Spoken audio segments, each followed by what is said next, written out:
제34대 뉴욕 한인회장 선거에 재출마한 김민선 후보가 오늘 후보자 연설회를 가졌습니다. 가정정책자문위원회 정책 책임자로 활동해온 한인 2세 임원규 씨가 뉴저지 27선거구 공화당 주 하원 의원 후보에 출마합니다. 론킴 뉴욕주 하원 의원이 주 하원 뉴 아메리칸 태스크포스 의장에 선임됐습니다. 빌 드블라지오 뉴욕시장이 빈부 격차 완화 등을 담은 원 NYC 도시 계획을 발표했습니다. 연방정부가 표준시험 응시율이 95% 미만인 학군을 제재하는 방안을 검토하고 있습니다. 이상은 이 시각 주요 뉴스입니다. 여러분 안녕하십니까? KBN 뉴스입니다. 제34대 뉴욕 한인회장 선거에 재출마한 김민선 후보가 오늘 후보자 연설회를 가졌습니다. 미 주류 사회와의 네트워크 구축을 통한 한인 정치력 신장, 노인과 소외계층을 위한 복지 향상 등의 공약을 발표했습니다. 박민기 기자가 보도합니다.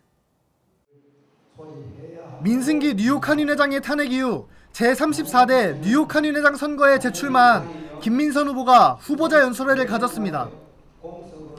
오늘 플러싱 대동연회장에서 개최된 연설회에 참석한 김민선 후보는 선거관리위원회 관계자들 및 한인 100여 명 앞에서 자신의 공약을 발표했습니다. 김민선 후보는 앞으로의 뉴욕 한인회를 미래지향적인 한인회라는 슬로건 아래 미 주류사회와의 네트워크 구축을 통한 한인 정치력 신정과 노인 및 소외계층을 위한 복지 시스템 향상, 그리고 적극적인 한국 전통문화 홍보를 통한 문화외교에 앞장서겠다고 밝혔습니다. 대외적으로는 이곳에 방문하는 타 민족들에게도 우리의 우수한 문화와 전통, 지난날의 피땀 어린 노력과 성취를 알리며 교류하는 자긍심 넘치는 홍보의 마당이 될 것입니다. 또한 김민선 후보는 공약은 꼭 지켜져야 하는 약속이라며 자신이 내세운 공약들을 꼭 실천하겠다고 강조했습니다. 저는 공약이란 반드시 지킬 수 있는 약속이어야 한다고 믿으며 지금까지 말씀드린 공약을 실천하는 한인회장이 될 것을 약속드립니다. 감사합니다. 한편 오는 26일 실시될 예정이었던 회장 당선 찬반 투표가 회칙 위반과 공탁금 낭비라는 의견에 따라 취소된 만큼 역대 회장단협의회는 정상화위원회로부터 선거에 관한 모든 권한을 위임받고 회의를 통해 이번 주 일요일 김민선 후보의 당선 여부를 발표하겠다고 밝혔습니다. KBN 뉴스 박민기입니다. 가정정책자문위원회 정책 책임자로 활동해온 한인 2세 임원규 씨가 뉴저지 27선거구 공화당 주 하원 의원 후보에 출마합니다. 한인 사회에도 훌륭한 인재가 많지만 언어 장벽으로 인해 과소평가되고 있다며 커뮤니티의 의견을 경청하고 섬기는 리더가 되고 싶다고 밝혔습니다. 박민기 기자가 보도합니다. 가정정책자문위원회 정책 책임자로 활동해온 임원규 씨가 뉴저지 27선거구 공화당 주하원의원에 도전합니다. 한인 2세 임원규 씨는 뉴저지 리빙스턴 출신으로 포담대학에서 마케팅을 전공한 뒤 미식축구 코치로 활약하는 등 눈에 띄는 리더십을 보여왔습니다. 오늘 기자회견에 참석한 임원규 후보는 한인 사회에도 훌륭한 인재가 많지만 언어 장벽에 부딪혀 정부와의 원활한 의사소통이 힘든 것이 현실이라고 말하며 자신이 그들을 대변하고 한인 커뮤니티를 섬기는 리더가 되고 싶다고 밝혔습니다. My hope is to be a servant leader, and where that begins is listening to the community, taking on issues that matter. So when the question is asked, what can I do for the Korean community, or for that matter, the community of all the people in the 27th Legislative District, it starts with listening. It starts with taking on the issues that matter to the people in the community. 임 후보는 선거를 위해 앞으로 유권자들의 집을 가가호호 방문하며 자신을 어필하겠다는 계획과 동시에 오는 6월 선거를 위한 모금 파티를 개최한다며 많은 한인들의 참여를 부탁했습니다. KBN 뉴스 박민기입니다. 론킴 뉴욕주 하원 의원이 주 하원 뉴 아메리칸 태스크포스 의장에 선임됐습니다. 뉴 아메리칸 태스크포스는 뉴욕주 이민자들을 지원하는 다양한 활동을 펼치고 있는데요. 김 의원은 앞으로 이민자들의 성공적인 정착을 위해 총력을 쏟겠다고 포부를 밝혔습니다. 론킴 의원실은 칼 헤이스티 하원 의장이 김 의원을 뉴 아메리카 태스크포스 의장에 임명했다고 밝혔습니다. 지난 2001년 설립된 뉴 아메리칸 태스크포스는 이민자 커뮤니티를 위한 정책과 프로그램 등을 조사하고 개발하는 주 하원 산하기구입니다. 헤이스티 의장은 김 의원은 지난 2012년 한인 최초의 주 하원 의원으로 선출된 특별함을 갖고 있는 인물이라며 그가 뉴욕주의 다양성을 더욱 발전시키는 리더십을 발휘할 것으로 믿는다고 강조했습니다. 이에 대해 김 의원은 새로운 이민자들이 뉴욕주에서 성공적으로 정착할 수 있도록 노력할 것이라며 미국을 더욱 발전된 기회의 땅으로 만들기 위한 정책 개발에 총력을 쏟겠다고 포부를 밝혔습니다. 빌 드블라지오 뉴욕시장이 어제 원 NYC 도시 계획을 발표했습니다.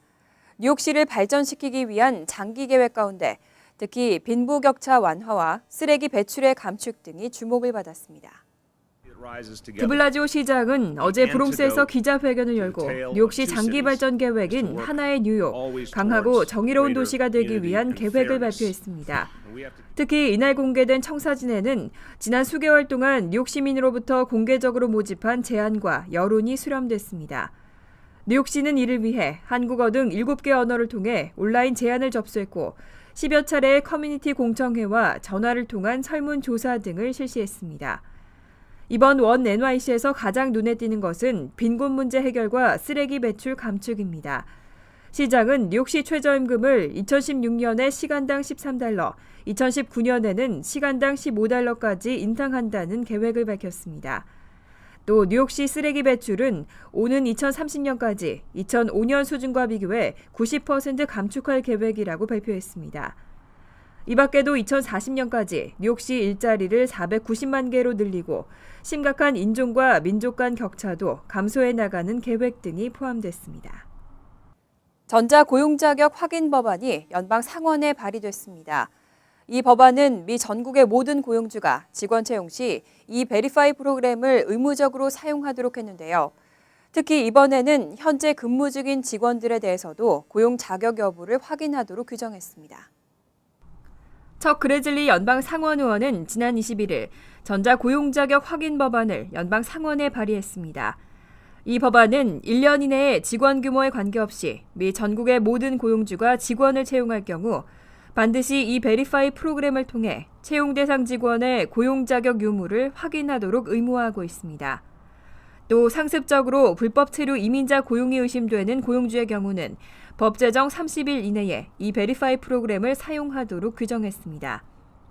이 밖에 한시적으로 운영 중인 이 프로그램을 영구화하고 신규 채용 직원이 아닌 현재 근무 중인 직원들에 대해서도 고용주가 3년 이내에 이 프로그램을 통해 고용 자격 여부를 확인하도록 강제 규정을 두고 있습니다. 불법 체류 이민자를 고용하다 적발된 고용주에게는 처벌을 강화하는 내용도 포함됐습니다. 취업 비자 승인을 받았지만 실제 근무하는 직장의 위치가 변경된 경우에는 비자 승인을 취소할 수 있다는 판결이 나왔습니다. 같은 이유로 비자 승인을 취소당한 노동자가 연방이민항소국에 항소했지만 기각당했습니다. 연방이민항소국은 H-1B 승인 당시 노동허가서에 명시된 근무 장소가 변경되는 경우 비자 승인이 취소되는 것은 타당하다고 판결했습니다. 이에 따라 근무지 변경을 이유로 비자 승인이 취소된 인도계 노동자의 항소를 지난 9일 기각했습니다. 연방이민항소국의 결정문에 따르면 이 인도계 노동자는 시메이오 솔루션스사의 롱비치 사무실에 근무하는 조건으로 노동허가와 취업비자 승인을 받았습니다. 하지만 이후 연방이민서비스국의 현장 방문 조사를 통해 근무 장소가 카마리오로 변경된 사실이 확인되면서 비자 승인이 취소됐습니다. 연방이민항소국은 노동허가와 취업비자 청원 서류에 명시된 근무 장소가 동일한 메트로폴리탄 통계 지역을 벗어나 변경된 경우에는 중대한 비자 승인 조건 변경에 해당된다고 설명했습니다. 이런 경우에는 노동허가와 취업비자 승인을 다시 받아야 한다고 지적했습니다. 뉴욕주에서 표준시험 거부 사태가 심화되고 있는데요. 이 가운데 연방정부가 표준시험 응시율이 95% 미만인 학군을 제재하는 방안을 검토하고 있습니다. 교육부는 표준시험 응시율이 95%가 되지 않는 학군은 주정부로부터 제재를 받을 수 있다고 밝혔습니다. 또 해당 주정부는 연방정부로부터 교육 관련 예산 지원을 받지 못할 수도 있다고 덧붙였습니다. 어니덩컨 교육부 장관은 21일 교육기자협회 간담회에서 주정부가 시험 응시율을 끌어올리는 데 실패할 경우 연방정부가 개입해 해결책을 찾아야 한다고 강조했습니다. 대부분의 주정부는 시험 응시율 문제를 자체적으로 해결하고 있지만 만약 그렇지 못할 경우엔 연방정부의 제재가 불가피하다고 밝혔습니다. 뉴욕주에서는 지난주 실시된 영어 표준시험에 110만 명 학생 중 18만여 명이 응시를 거부한 것으로 집계됐습니다. 또 뉴욕시에서는 42만여 명 중 3,100여 명이 시험을 치르지 않은 것으로 나타났습니다. 조너선 범엔 교육부 대변인은 연방정부가 현재 제재 방안을 검토하고 있지만 아직까지 실질적인 예산 지원 중단 조치를 취하진 않고 있다고 설명했습니다. 21일 뉴저지주 일부 학군에서 교육위원 선거와 교육예산 투표가 실시됐는데요. 팰리세이즈 파크의 경우 교육 예산이 무려 9%나 인상됐습니다. 주민들의 재산세 인상이 불가피할 것으로 전망됩니다. 지난 21일 열린 교육위원 및 교육예산 투표에서 펠팍 학군이 제시한 약 2,180만 달러 규모의 2015-16학년도 교육예산안이 통과됐습니다. 2014-15학년도 예산인 약 2천만 달러보다 9%나 인상됐습니다.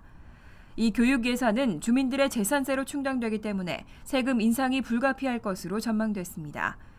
같은 날 투표가 실시된 북부 뉴저지의 다른 10개 학군의 경우는 교육 예산이 지난해와 비슷한 수준이거나 인상률이 4% 미만을 기록했습니다.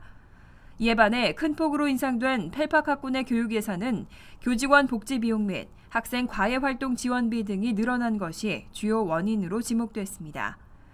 또 교내 IT 시설 구축 등을 위한 비용 증가도 한몫을 한 것으로 나타났습니다. 또 찬성과 반대표가 모두 150여 표밖에 되지 않는 등 투표에 대한 주민들의 관심이 저조했던 것이 인상률이 높았는데도 예산안이 통과될 수 있었던 요인으로 지목됐습니다. 잠시 후 KBN 뉴스가 계속됩니다.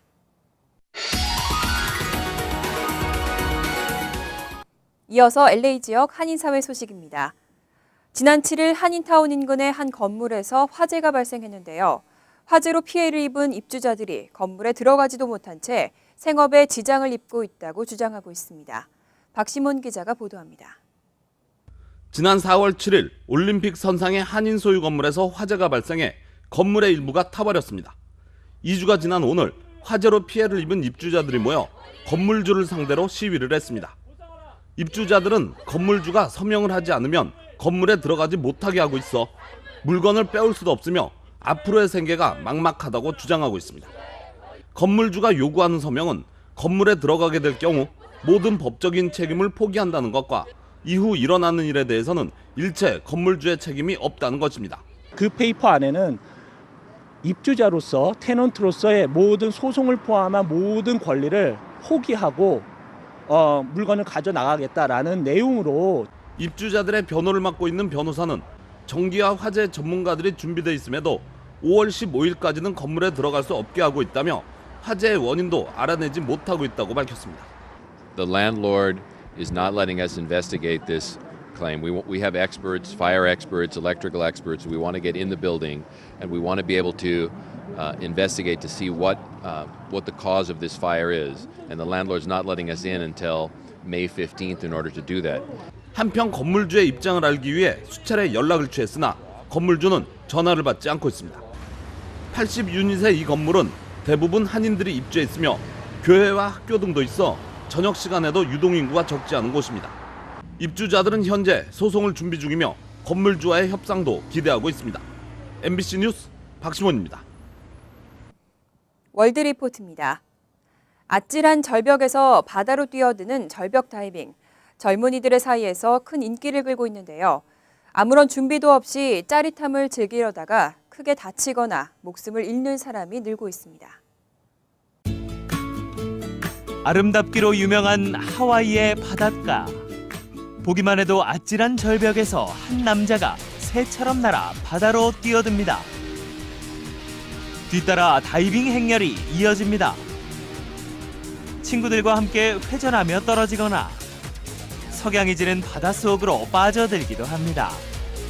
최근 전 세계 젊은이들 사이에서 선풍적인 인기를 끌고 있는 절벽 다이빙입니다. I'm gonna go do it again. Why? Because it's fun. 하지만 물로 뛰어든다고 충격이 없어지는 건 아닙니다. 입수 자세가 잘못되면 중상을 입거나 목숨을 잃을 수도 있습니다. 떨어지면서 절벽에 부딪힌 이 남성은 다리와 갈비뼈를 다쳤고 이 남자는 물속에 돌에 긁혀 온몸에 상처가 났습니다. 무엇보다 입수 자세가 잘못돼 다치는 일이 가장 많은데 찰리 씨가 그런 경우입니다. Immediately burst my vertebrae on impact, and I couldn't feel anything below the waist. 얼마 전에도 미국 네바다와 캘리포니아에서 절벽 다이빙을 하던 10대 소년 2명이 사망했습니다.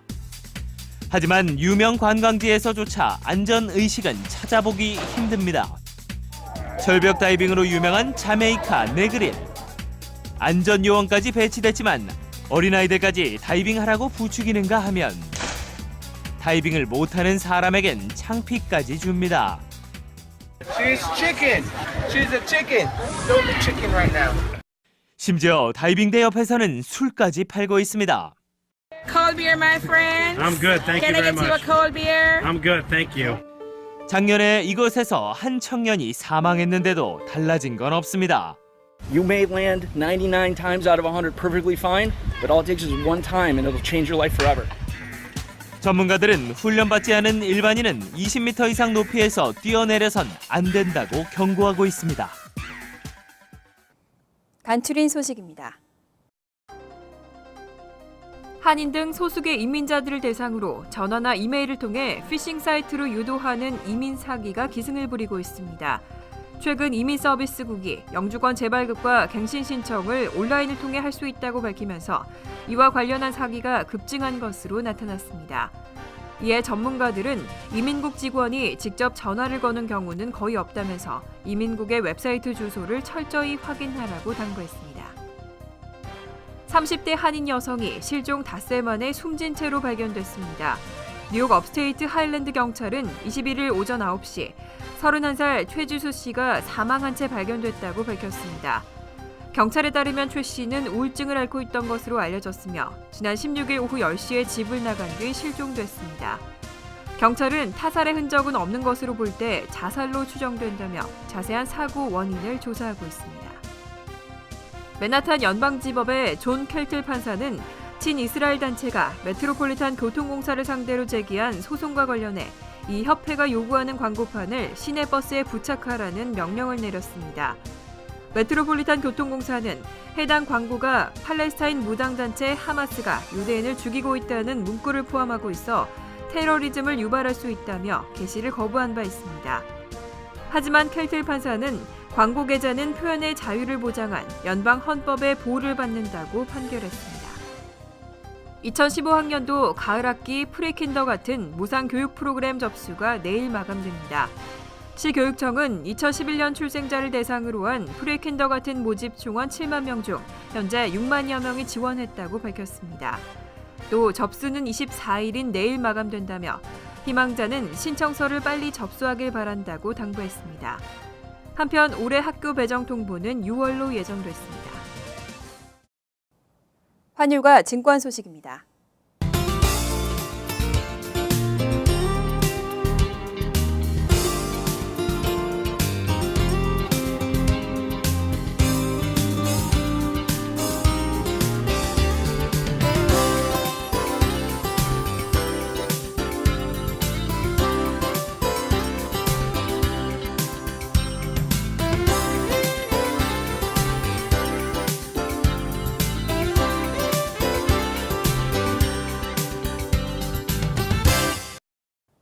이어서 날씨입니다.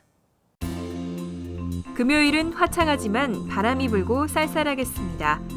낮 최고 기온은 52도, 섭씨 11도, 밤 최저 기온은 39도, 섭씨 4도로 예상됩니다. 토요일도 화창하겠습니다. 일요일 역시 화창한 날씨가 이어지겠습니다. 이상으로 KBN 뉴스를 마칩니다. KBN과 함께 즐거운 저녁 되시기 바랍니다.